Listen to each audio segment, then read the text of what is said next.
pourquoi adapter un manga en animé? Les raisons sont bien évidemment innombrables. L'argent, le flouze, le bif, la moula, l'oseille, le fric, le pognon, les pépettes, le blé et bien d'autres. Bien qu'aujourd'hui les films et séries d'animation soient considérés comme une forme d'art et même un genre à part entière du cinéma, dans l'industrie du manga, les séries d'animation sont surtout de l'ordre du produit dérivé, servant à promouvoir le manga. Et c'est pas les derniers exemples en date, tels que Demon Slayer, Jujutsu Kaisen et même Tokyo Revengers, qui viendront nous contredire. Mais pour cela, encore faut-il une bonne adaptation animée. Et là, c'est toi et ta chance. En fonction du studio, du temps et du budget alloué, certaines adaptations animées surpassent même le manga, d'autres subliment le manga en l'adaptant fidèlement, d'autres prennent certaines libertés avec le support d'origine mais restent intéressantes, et d'autres n'ont absolument rien de tout ça et méritent le titre de merde intergalactique à chier tellement c'est éclaté sa grand-mère la connasse.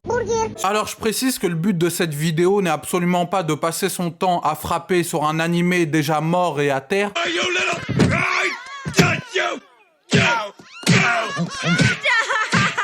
He's already dead. Mais surtout de valoriser un excellent manga. Surtout que je pense qu'il est aujourd'hui difficile d'attaquer la critique d'une adaptation animée ratée sans aborder la part sombre de cette industrie. Surcharge de travail, salaire de misère, conditions de travail absolument délétères qui conduisent aujourd'hui à certaines révoltes au sein même de plusieurs studios d'animation par des animateurs à bout de souffle. Donc nous, ce qui nous intéresse, c'est pas pourquoi l'animé pue la merde, mais pourquoi ce manga, donc Tokyo Ghoul et sa suite Tokyo Ghoul Re, mérite qu'on s'y intéresse de plus près. Tokyo Ghoul est un seinen de Sui Ishida. Alors oui, en France, Glénat le publie en tant que shonen, mais c'est bel et bien un seinen. Au Japon, il est publié dans le Weekly Young Jump, un magazine spécialisé dans le seinen, donc c'est un seinen, par corrélation logique. Bref, donc seinen compilé en 14 volumes, prépublié dans le Weekly Young Jump entre 2011 et 2014. Tokyo Ghoul compte également une suite de 16 volumes du nom de Tokyo Ghoul Re, prépublié entre 2014 et 2018, toujours dans le Weekly Young Jump. Ces deux parties auront le droit à une adaptation animée, mais encore une fois, on n'en parlera pas tellement c'est éclaté, c'est tout. Bon ok, j'arrête de m'acharner, c'est bon, je me rends, je lève les mains. Inspecteur...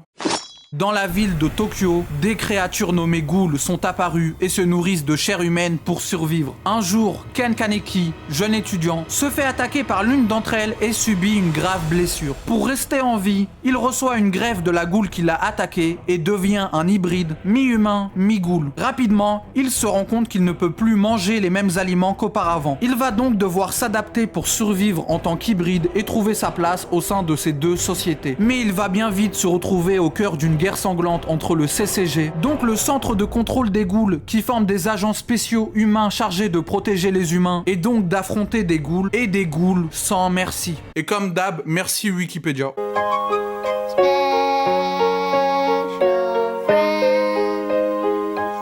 Et d'emblée, ce qui m'a semblé très intéressant dans Tokyo Ghoul, c'est la position dans laquelle se retrouve le héros. Bon, position assez classique qu'on retrouve notamment beaucoup dans la mythologie grecque, c'est cette position de demi-dieu, donc mi-homme, mi-dieu grec, t'as compris. Cet entre-deux d'un personnage puissant qui partage 50% de son identité entre les deux camps, qui est donc bien placé pour faire le lien entre les deux parties. C'est le cas d'Héraclès dans la mythologie grecque par exemple, qui de par sa position est le mieux placé pour comprendre et faire le lien entre l'Olympe et les humains. Et c'est donc également le cas de notre personnage principal, mi-ghoul, mi-humain, Ken Kaneki, qui d'ailleurs, et ça c'est très intéressant, pense surtout au début être ni ghoul ni humain, et non pas mi, t'as compris la nuance. Non, je te prends pas pour un con, c'est pour être clair, puisqu'il ne se sent pas ghoul, mais en même temps plus humain non plus. Et donc t'as tout ce développement pour l'amener à comprendre la richesse de sa position hybride, ce qui nous permet de nous familiariser et de comprendre, d'apprécier les deux camps. Car oui, ce qui est cool avec Tokyo Ghoul, c'est qu'on n'est pas toujours sur une confrontation gentil vs méchant. C'est pas manichéen quoi. On explore les deux sociétés, donc ghoul et humaine, et on comprend à travers ce héros qui fait donc le lien entre les deux, qu'on est juste sur deux espèces différentes qui cherchent à survivre et pérenniser leur espèce. C'est pas parce qu'on mange des humains qu'on est méchant, c'est juste notre chaîne alimentaire qui nous oblige à manger des humains pour survivre. Tout comme les humains bouffent du poulet ou de la viande, t'as compris? Oui, tu diras ça devant le juge, tu verras toi, pardon. Et là c'est même encore pire, puisque les ghouls ne peuvent manger que de la viande humaine. Tout le reste des aliments les font vomir, sauf le café qu'ils tolèrent, me demandez pas pourquoi. En fait, leur régime alimentaire se résume à viande humaine, café. Ah, les ghouls végétariennes, ça existe pas, hein. Humain, café, c'est tout. Bref, mais voilà, on suit un personnage en conflit entre ces deux identités. Deux camps, deux dualités. Mais je dis deux camps alors que bien sûr c'est bien plus compliqué que ça. Il ne s'agit pas de deux camps unifiés. Il y a des divisions de partout et notamment au sein des ghouls. J'ai d'ailleurs adoré ce système d'arrondissement. En gros, à Tokyo, la société ghoul est séparée en 20 arrondissements. Un peu comme Paris, oui. Les ghouls se partagent des territoires et évitent d'empiéter sur le territoire des autres ghouls. Hors conséquence, c'est-à-dire la mort, oui, radicale. Mais donc, en plus du contraste entre la société humaine et cette société ghoul de l'ombre presque en superposition, on assiste à une guerre de territoire, une guerre politique et idéologique entre les ghouls. Entre ghouls plus sanglantes détestant les humains et d'autres plus pacifistes souhaitant vivre en paix et en cohabitation. Surtout qu'en fonction des territoires, des arrondissements, il y a des différences notoires. Un peu comme la société humaine, il y a des territoires plus dangereux ou plus chics, plus sécurisés ou plus violents, plus calmes ou plus bordéliques. Donc en gros, les humains chassent les ghouls chassent les humains et les ghouls chassent les ghouls. En fait, tout le monde s'affronte dans ce monde de brutes, oui. Tu cherches l'ambiance ou l'ambulance? Tu cherches la gare ou la bagarre? Tu veux du thon ou la baston? Connais quelqu'un qui veut te rencontrer? C'est mon point. Il peut te faire la bise.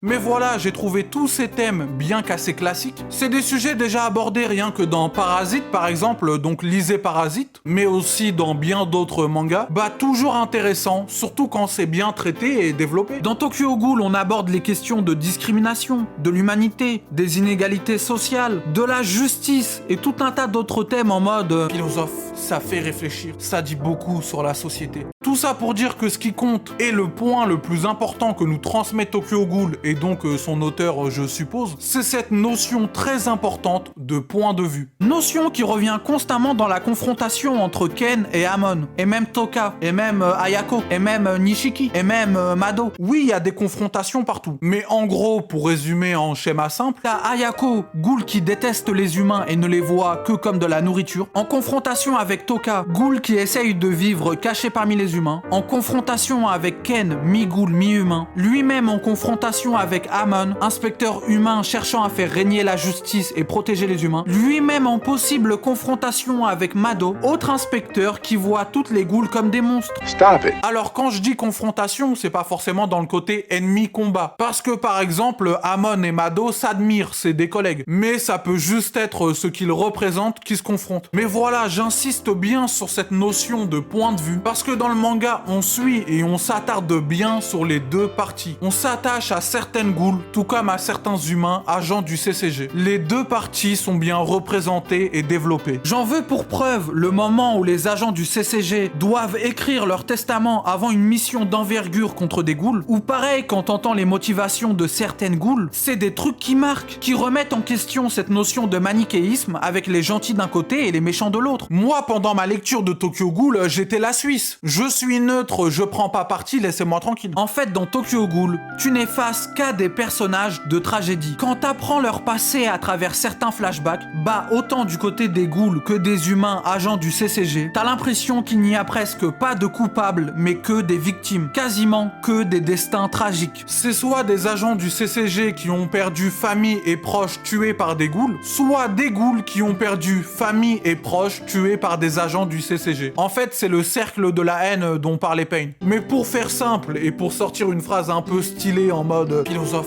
ça fait réfléchir, ça dit beaucoup sur la société. Je dirais que dans Tokyo Ghoul, chaque bourreau est victime et chaque victime est bourreau. Philosophe, ça fait réfléchir, ça dit beaucoup sur la société. Surtout que là où c'est encore plus intéressant et sans spoil, puisqu'on constate surtout cela dans la deuxième partie, donc Tokyo Ghoul, les convictions de certains personnages vont être menées à rude épreuve de par leur histoire qui les mènera à tester différents points de vue. Et je n'irai pas plus loin pour éviter de spoil, mais vous comprendrez. Maintenant, pour finir, on va parler des dessins de Tokyo Ghoul. Et j'ai juste un truc à dire. Vous pouvez m'expliquer pourquoi, quand il y a des débats sur les meilleurs dessinateurs de manga, on entend souvent les noms comme Inoue, Boichi, Murata, Miura, Venkalias et j'en passe et des meilleurs. Mais il n'y a pas un putain de pélo, et j'ai utilisé le terme pélo qui est quand même top 3 des mots les plus moches de France. C'est pour vous dire à quel point l'heure est grave, pour citer Sui Ishida, donc le dessinateur de Tokyo Ghoul, t'as compris. Non, en vrai, je fais genre d'être surpris, mais c'est plutôt normal. Car c'est vrai qu'au début, les dessins sont pas ouf, mais un peu comme Inoue pour Slam Dunk. Au début, les dessins sont passables, pour très vite atteindre un niveau incroyable. Et puis surtout le découpage, le nombre de doubles pages stratosphériques, et le dynamisme dans les combats, c'est très fort. Et même, il y a plein de petits effets de découpage que je sais apprécier. Comme ça, par exemple, la ville dans la forme de la veste. Ou là encore, les cases en déchirure presque. Ou là aussi, cette forme de transparence. C'est peut-être un détail pour vous, mais pour moi, ça veut dire beaucoup. Oui, j'ai sorti une rêve des années 80. Ma culture est sans limite, sans plafond. Et à tout ça, on peut aussi rajouter la très bonne direction artistique, qui fait assez gothique, emo, dark Sasuke. Et les chara-design trop stylés des personnages, notamment les masques, bien sûr. Voilà, c'en est fini de ma vidéo sur Tokyo Ghoul. J'espère qu'elle t'aura donné envie d'attaquer ce magnifique manga, surtout si t'as déjà vu l'animé et que t'as pas aimé. Et si c'est le cas, n'hésite pas à t'abonner, commenter, liker, partager, mais tu connais la chanson. À me suivre sur Insta, Twitter, mais aussi à rejoindre le Discord. Car déjà, sans le Discord, cette vidéo ne serait pas sortie aussitôt. Rejoins ce Discord rempli de whips d'élite, une communauté bienveillante et passionnée, des salons de fous et incroyables où tu pourras partager tes mangas, ta mangatech, tes recommandations et toutes tes pensées les plus cool et dark Sasuke. Un Discord incroyable qui possède un staff réactif et plein d'emotes incroyables faites par mes soins.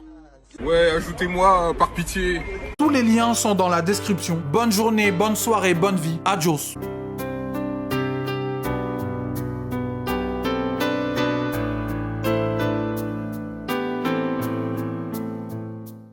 Stop it. Get some help.